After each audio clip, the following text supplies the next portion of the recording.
Hi, welcome to In the Can with Carmella Cann. Today we have Harris versus Trump and the significant policy differences in both parties. I have great special guests who were on last season. We have Sara Thompson, who's an attorney and registered Democrat. And we also have James Balletto, who is a member of the Metropolitan Republican Club. So, let's talk about policy. Policy's something that's important to most voters. Economy was one of the I believe 60% of voters are worried about the economy. And so that's a big issue. And there's some differences between both candidates in how they're thinking of the economy. So why don't we start with James? James, what are your thoughts of the current economy? Oh, I'm very troubled by the national debt.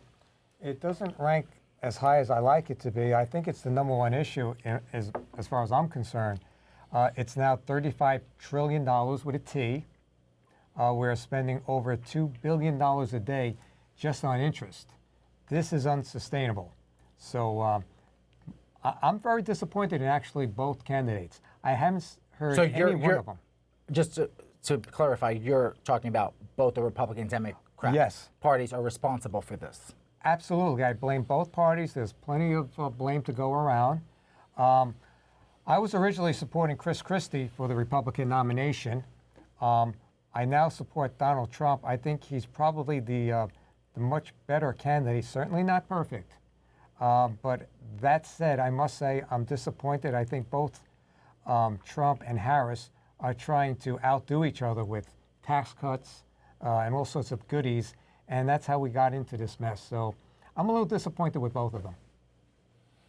Sara, what do you say? A lot of voters today are concerned with, the cost of groceries have gone higher, cost of housing, gas prices. This is a big issue for voters in 2024. What are your thoughts?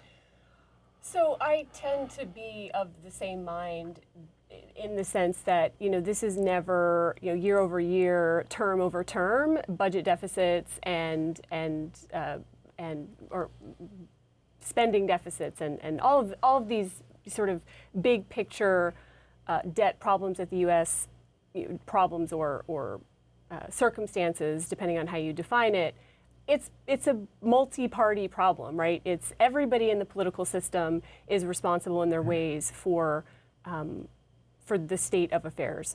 I think that it's so complicated and so complex to discuss these issues that regular voters really are feeling what they feel, and to message that you're going to have a particular policy that's going to address inflation, or that's going to address the debt, or that's going to address affordable health care or affordable housing or whatever it might be, those types of policies are hard for people to understand just as a general concept, like in conversation, I think, because they're complex and they're very nuanced and they're kind of wonky. But again, I understand, and I think for me personally, and I think for the people that I know, we obviously care a lot about how much we're spending, and it feels very much like things are not as great as they actually kind of are if you look at other measures of the economy, so like the stock market and that kind of thing. And I think people are right to point out that using the stock market, for example, as a way to sort of determine the health of the country is not actually that fair, because who are stockholders, right? I mean, not everybody is benefiting from that. So, I don't know. I don't have the answer. I don't have policy proposals, but I think that people are right to care about those issues, those sort of what they call pocketbook issues.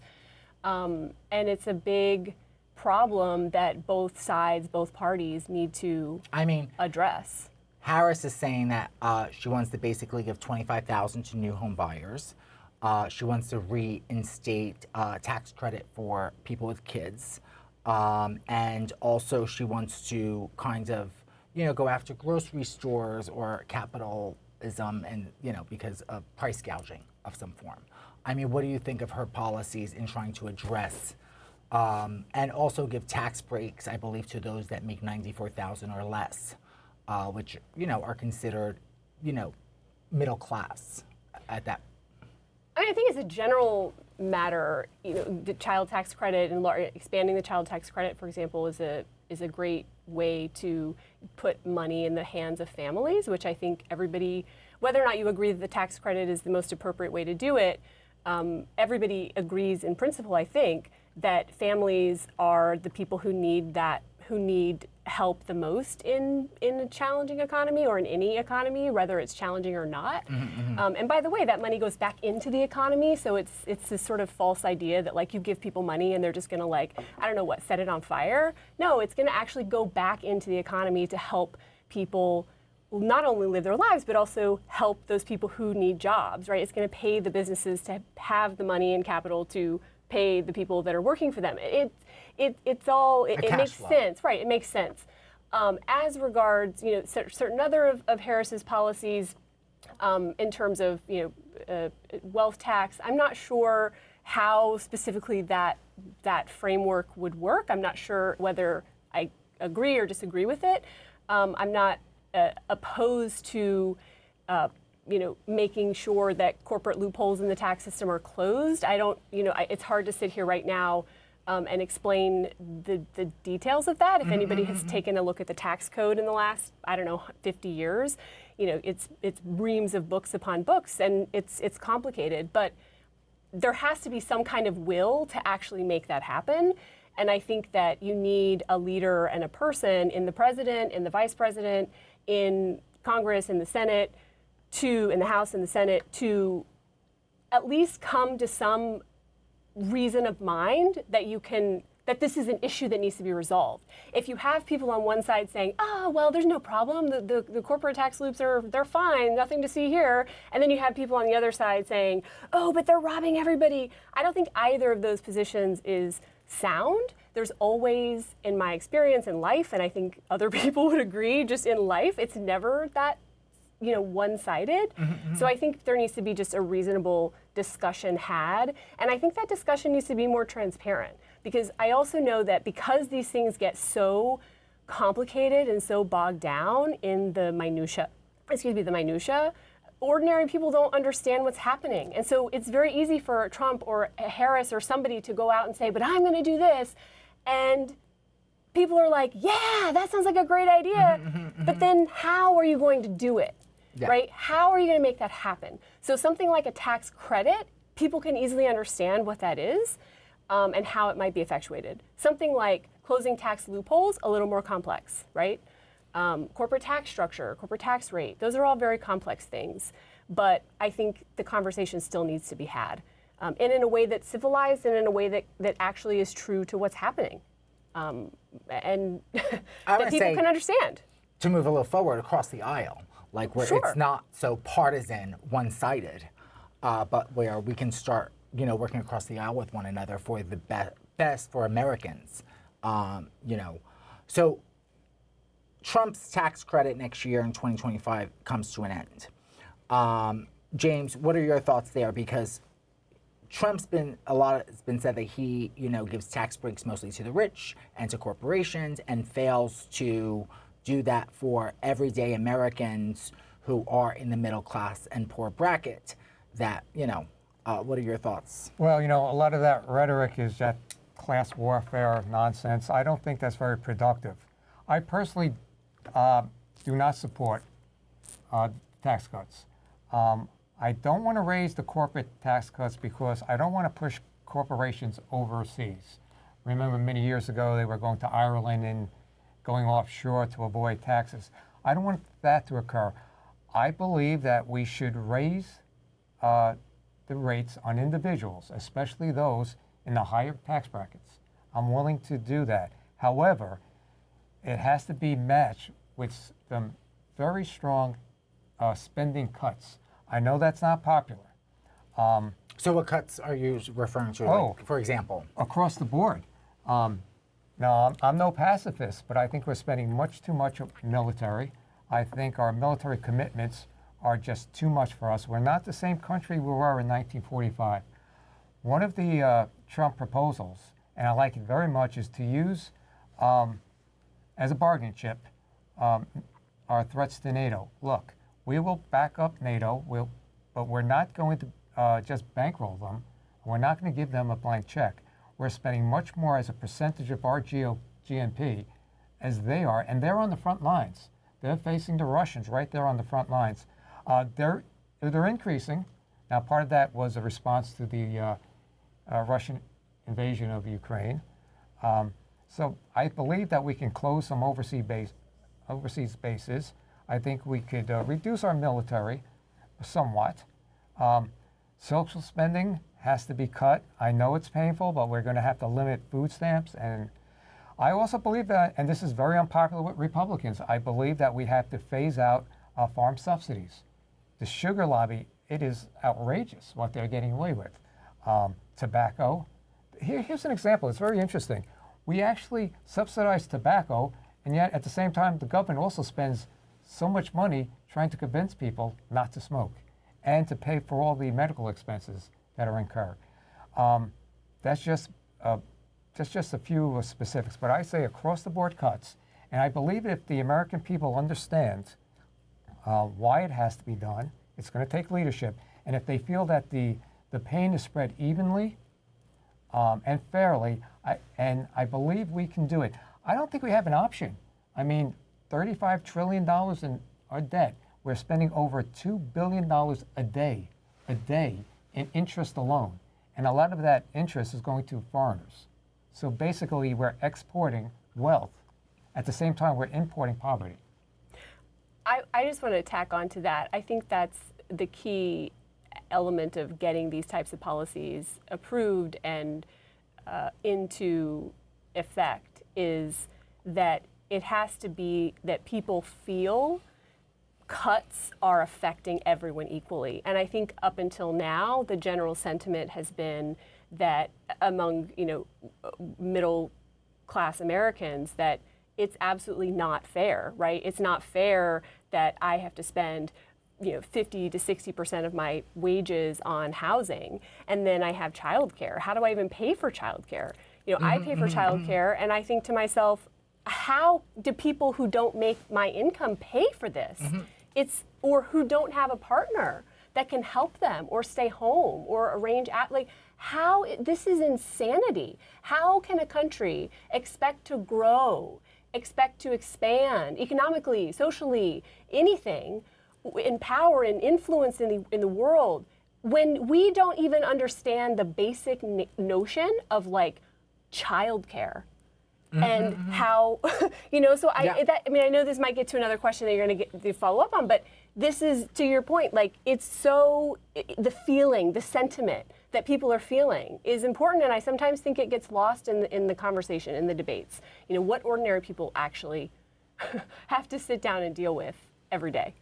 And I think that's part of the wanting to give the Charles credit, and I think both parties, J.D. Vance mentioned it, and Harris, I think they were different in numbers, but both of them were trying to do the same thing. I'm going to move on to another issue that's also top for voters, which is abortion. This is a big issue.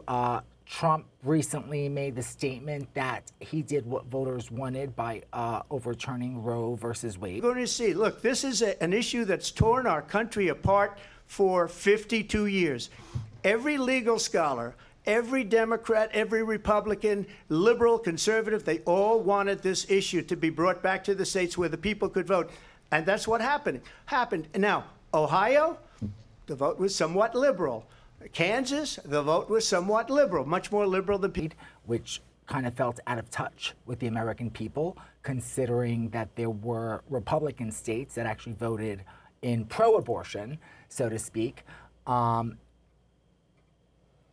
James, what are your thoughts on that? Abortion's a big issue that the Republican Party is struggling with, and Trump is taking pride in saying he helped overturn something that's very important to women and to many people. Well, to be fair, he's very proud that he put it to the states. Okay, he has changed his mind. He used to call himself pro-life. I myself am staunchly pro-choice. I believe what a woman wants to do with her body is her business. As a conservative, I don't want government telling people what to do with their personal lives.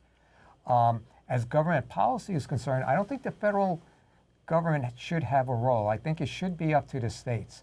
I wish the states would be responsible. I think a reasonable restriction should be, and again, I'm not a doctor, I'm not a medical person, 3 months, 3 to 4 months after that, I believe it becomes more than just a fetus. It becomes an entity that I think warrants certain protections. But certain states, I think, went overboard. Florida, I think, restricted it to 6 weeks, which I think is ridiculous. But I'm pro-choice. I'm glad Trump. So you're not in alignment with your party's thought process. Surprised. You'd be surprised. The Republican Party is realizing that a woman should have a right to choose. Unfortunately, like the Democrat Party, I think a lot of extreme people, one-issue people, have disproportionate power, especially in the primaries. But we're changing. I think it's a good sign. And I think it should be left up to the states. I had no problem with Roe v. Wade. I have no problem leaving it up to the states. And Trump did say that he is not favoring any federal ban. Okay. He should have, in the last debate back in September, I think he should have been a little more clearer. He should have spoke better. But he is opposed to any federal ban on abortion. Well, I think J.D. Vance kind of screwed the pooch for that one because I think his whether they were off the cuff or whether they were scripted, I don't know, kind of suggested or stated outright that Trump's campaign was not going to be vetoing or would if that issue had to be taken up by him, he might in fact effectively work a federal ban. So whether or not that actually happens, or is even possible, because as we all should keep in mind, presidents don't actually have the power to write legislation and pass it into law and then sign it. That's not how our democracy works, and so it remains to be seen what Trump's actual position is, because I do think he has, as a person and as a politician, flip-flopped on that issue so many times. His position's not trustworthy at this point. What I will say is that, as you alluded to in opening this question, there are a lot of Republican states, very Republican states, red states, fully red states, that are, and Missouri is one of the most recent ones that now Missouri Supreme Court, I think a couple of days ago, just allowed the constitutional amendment. There's a proposal to amend the Constitution of that state that is now going to show up on ballots. There was a dispute as to whether it would appear on the ballots based on some allegations by Republican leaders in the state that the ballots were improperly printed and this kind of thing. Or the ballots were improperly solicited, this kind of thing. So,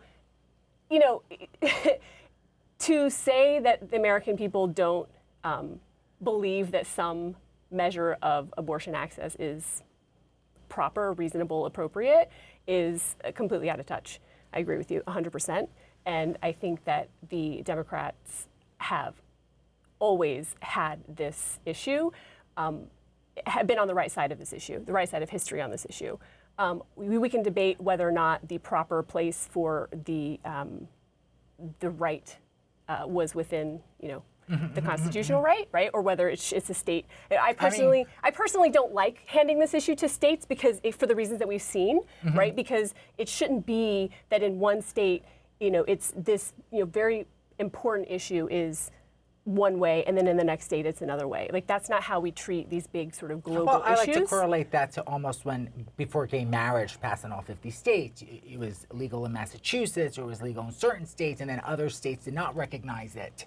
And it was difficult as a gay person, like, where you're going to go live, because these things do affect you. You can't plan your life around, oh, does Kansas have it, but Missouri doesn't? I don't know. Let me get it. Like, people don't do that. That's not how we live our lives. And by the way, if I get a job in a state that doesn't allow it, what do? Just, like, not have sex? Because what if I get pregnant? Oops. It doesn't make any sense. So I hear that the Republicans, traditionally have been the leave it up to the states people, because, federalism and this desire to, defund the federal government, if you will, so to speak, get these things out of the federal government's, purview. But, and I'm not necessarily that person, but on this particular issue, it's very evident now in the aftermath of overturning Roe that leaving it up to the states is inadequate. Yeah.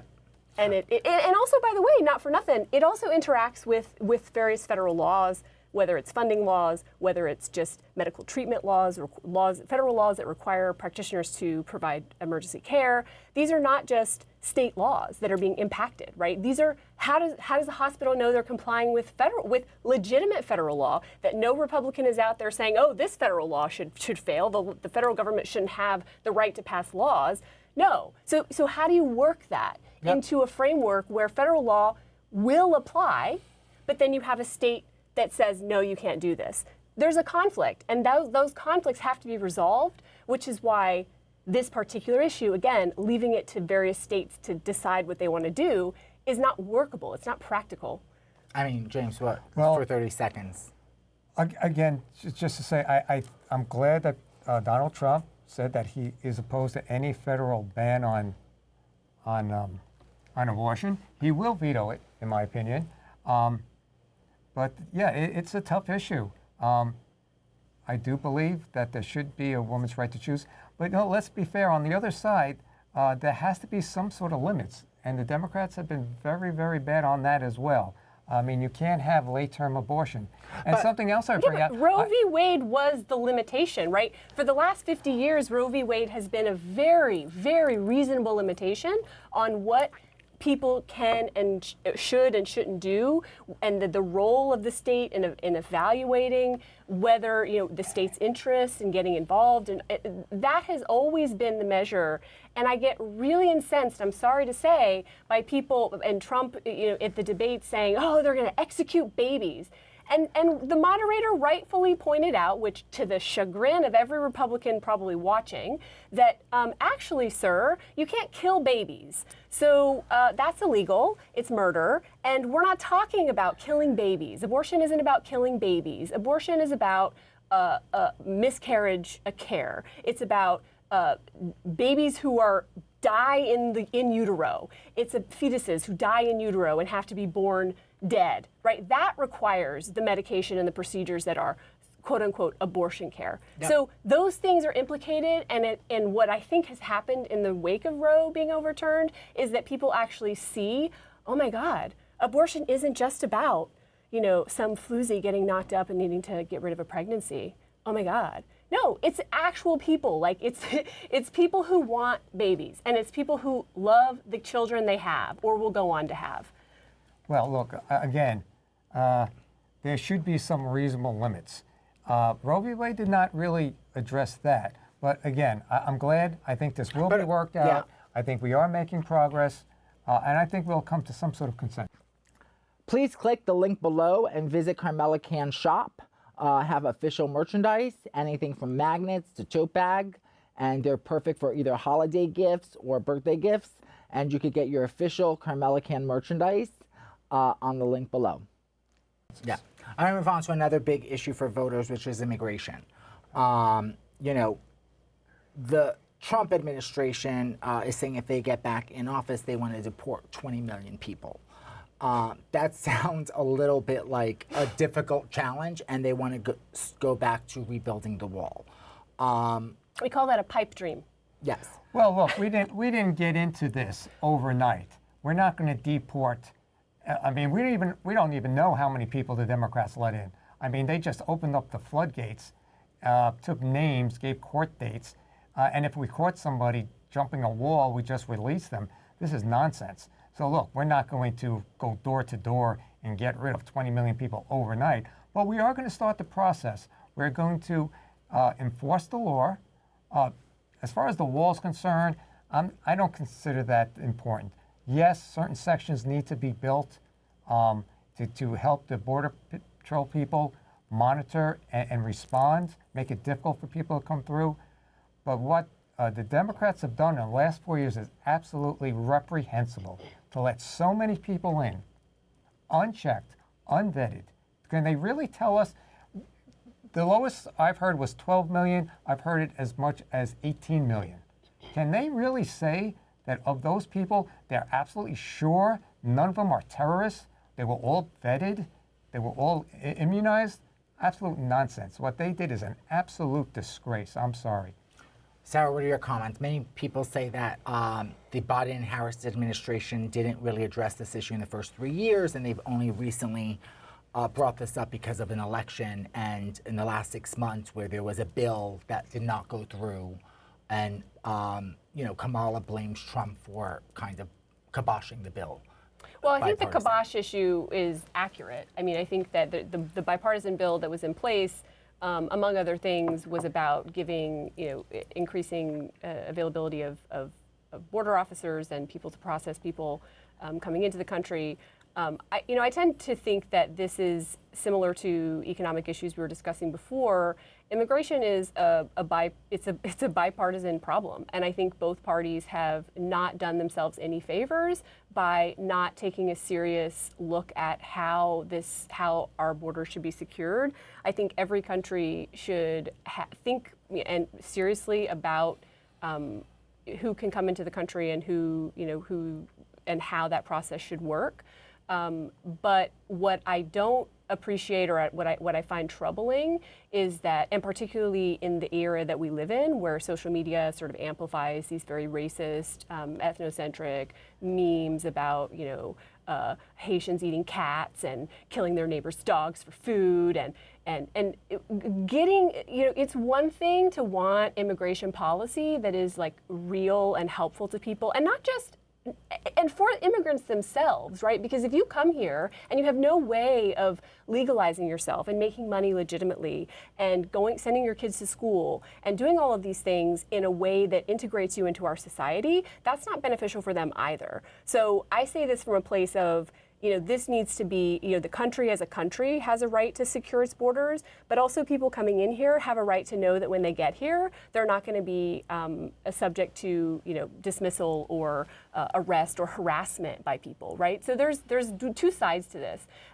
What I find troubling, as I started to say, is that taking this issue and for your own political gain, making it about the deplorables, so to speak, as as that term has gone around in the political circles, and the murderers, and amplifying these like bad cases, or making it even about that. This is not about that, right? Yeah. This is not about the bad players. This is bigger than that. And yes, those things happen. But when you focus on that, on a very small, the intent behind that is not about policy change. The intent is fear. The intent is to enrage people. Yeah. The intent is to make people feel like they're being overtaken. And that, to me, is unacceptable. I think people have a right to be fearful. They have a right to be enraged. There's a lot to unpack here. First of all, that so-called bipartisan bill only had 4 Republicans, hardly bipartisan.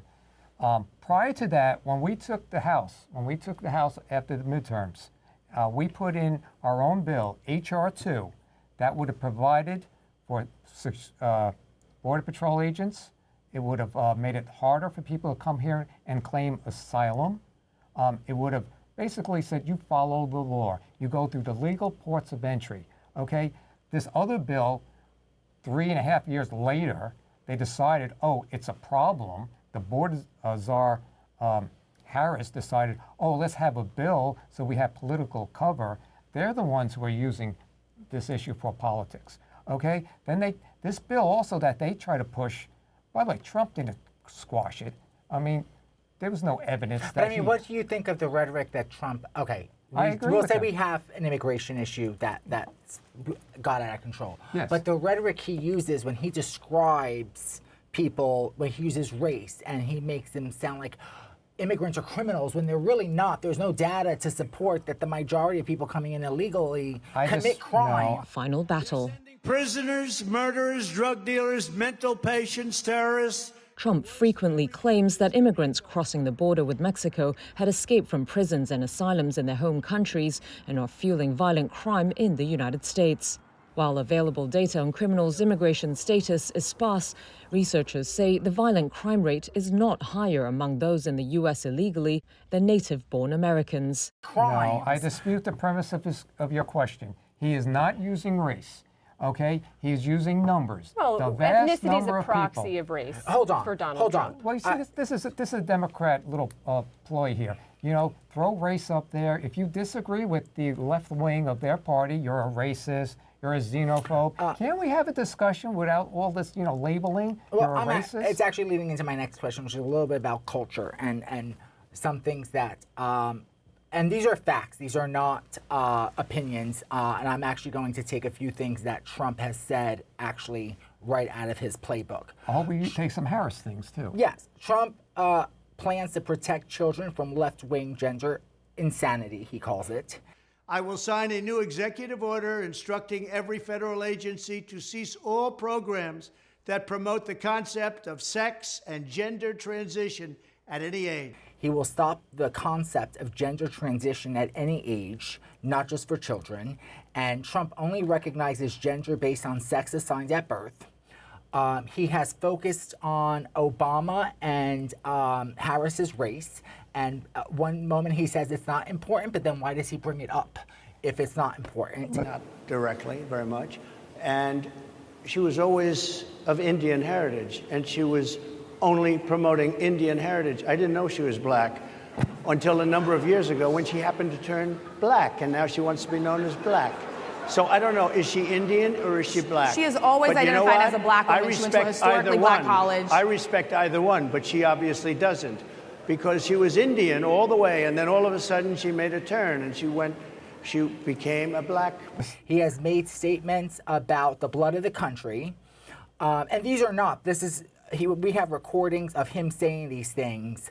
What are your thoughts of the rhetoric? Listen, this is blown way out of proportion. Okay, he did not bring up race. He did a throwaway line. If you want to fixate on one throwaway line that he gave to a very nasty woman who introduced him in a very nasty manner, okay, you want to fixate on that, you know, that's ridiculous. Okay, he has not brought up race. Okay, the Democrats bring up race. If you disagree with him, you're a racist. Let me tell you, if we want to talk about quotes, let's look at Ms. Harris. Oh, she was asked specifically, do convicted murderers in prison, should they have the right to vote?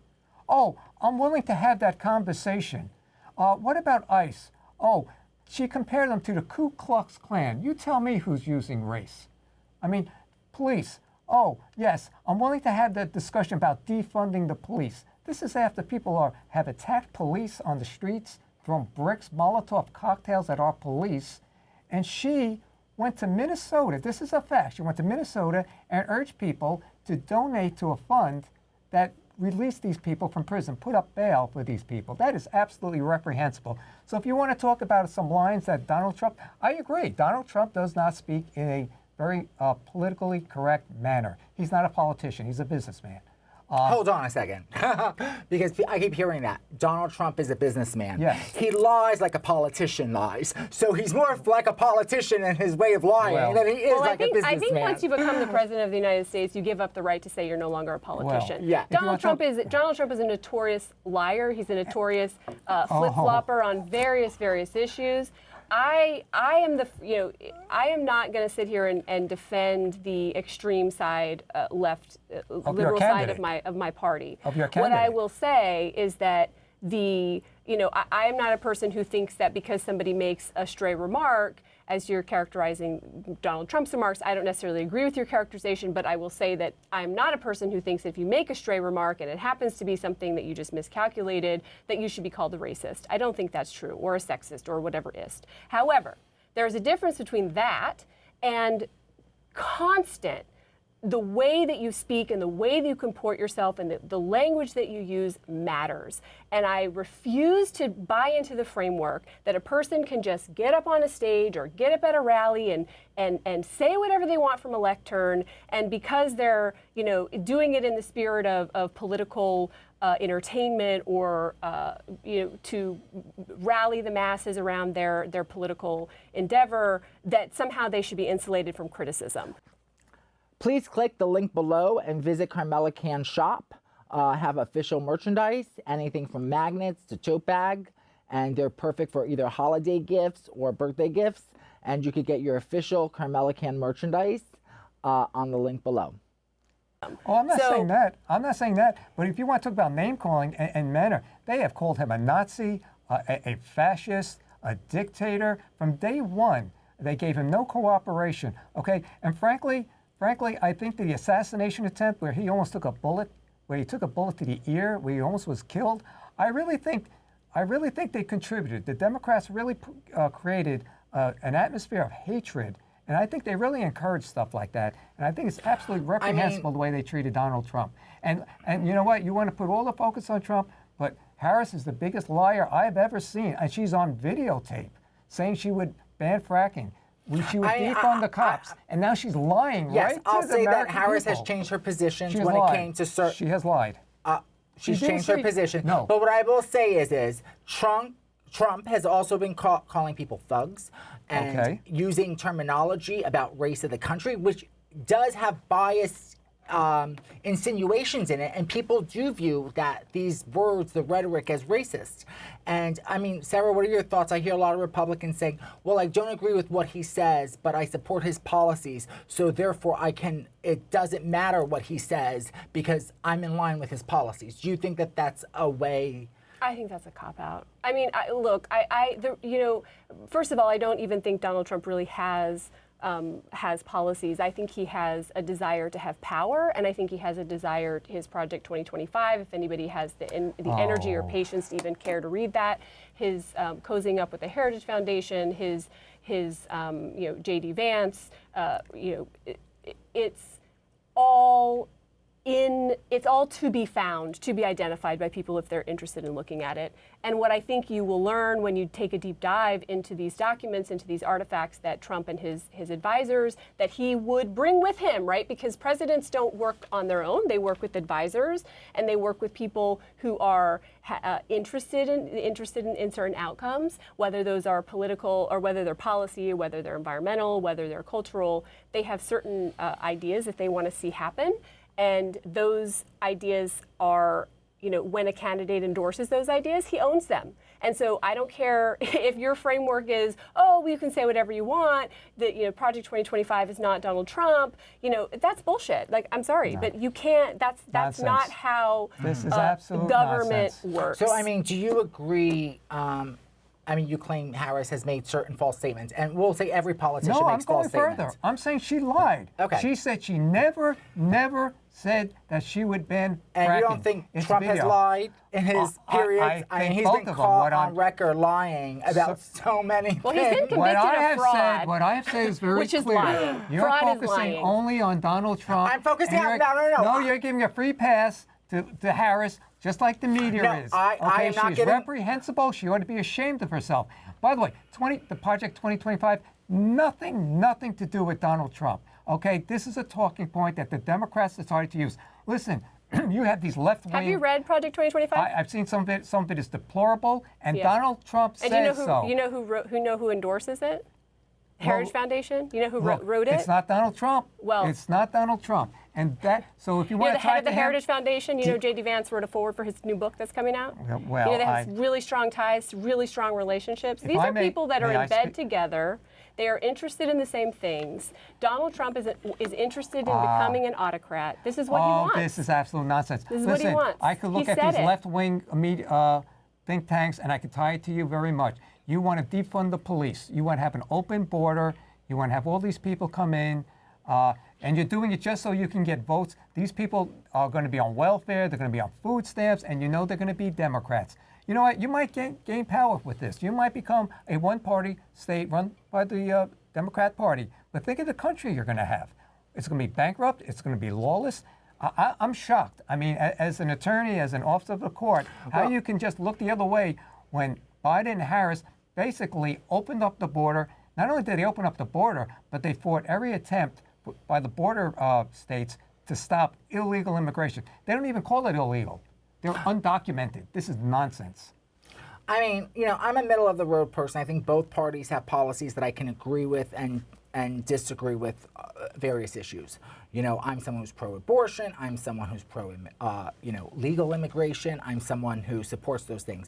But I also cannot accept that someone makes these statements and we want to put him as a leader. Because Or her. as an organizational psychologist who makes recommendations to businesses, I would never take someone who says the rhetoric he says and say that he should govern a company when he, in terms of, and And she has the right to call, I'm not saying to that. compare people to the Ku Klux Klan? Yes, I'm not saying that there Really? has not been extreme things, but I think some of his rhetoric goes a little bit far. Agreed, and so does hers. I think that Republicans really need to look at the fact of saying we support his policies, but we're willing to ignore this, because this cannot be ignored either. This is just as important as policies are. One thing I get when I ask people, like, why do you vote for Trump or support Trump, doesn't his mouth kind of concern you and the things he says? Some Republicans will say to me, yeah, I don't agree with the fact that he says so much crap, but I support his policies.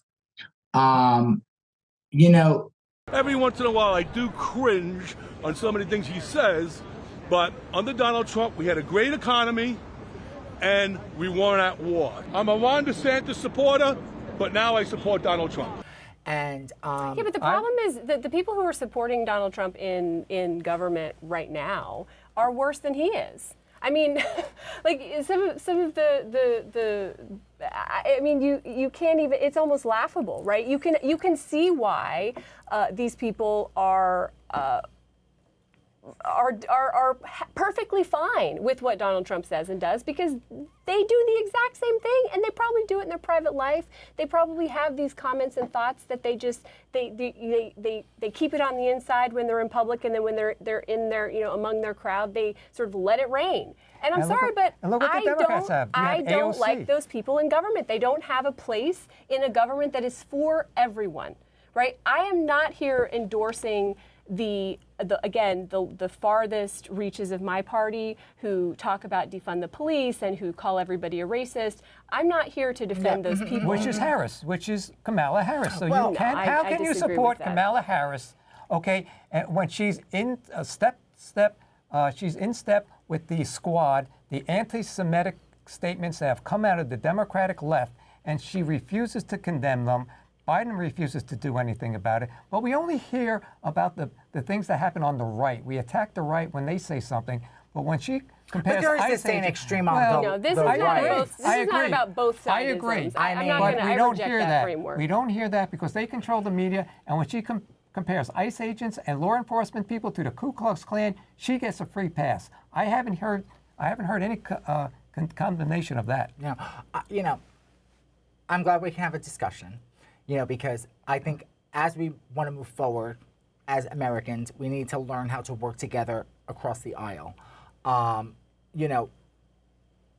I said, both have different ideas of policy. We can all agree that some extremes to the right and some extremes to the left are way too much in terms of what gets said. Agreed. But I also have to say that we do need to hold leaders accountable for what they say. Agreed. And, Trump has made various statements, and these are facts. These are caught on camera. These are not things that are being made up in the media. I mean, where he does kind of bring race into the situation. And first he says he doesn't. Hold on. First he says, I don't care what her race is. Then why did he bring up the fact that is she black or is she Indian? You brought up her gender and race, not anyone else, and then you're saying you don't care about it. I'm saying it was a throwaway line. If you want to fixate on that of an hour interview, but when she says something about the Ku Klux Klan, you said something about Trump. You didn't. I still haven't heard you condemn her for using the Ku Klux Klan. No, I agree that also there on the left side has been rhetoric. Specifically her. I mean, there has been rhetoric from people on the left side that also is very extreme in attacking people on the right. And we are not moving forward. It's becoming more polarizing, and it actually has more harm than it does good in creating a conversation. Calling each other names is not going to get us anywhere. And, we do have to find that we have more in common, and we all want great things in lives. We all want to have security. We all want to be able to pay our bills and be happy. And I think what, we have to stop the division and stop also working as partisan where, we're voting in line and not voting for the American people and start crossing the aisle again. So I do want to thank both of you for being guests tonight. Yes, thank you for having us. Thank you. I greatly appreciate it. It was a pleasure. Yeah, you too. Thanks. Thank you so much for tuning into the podcast. Don't forget to subscribe to my YouTube channel.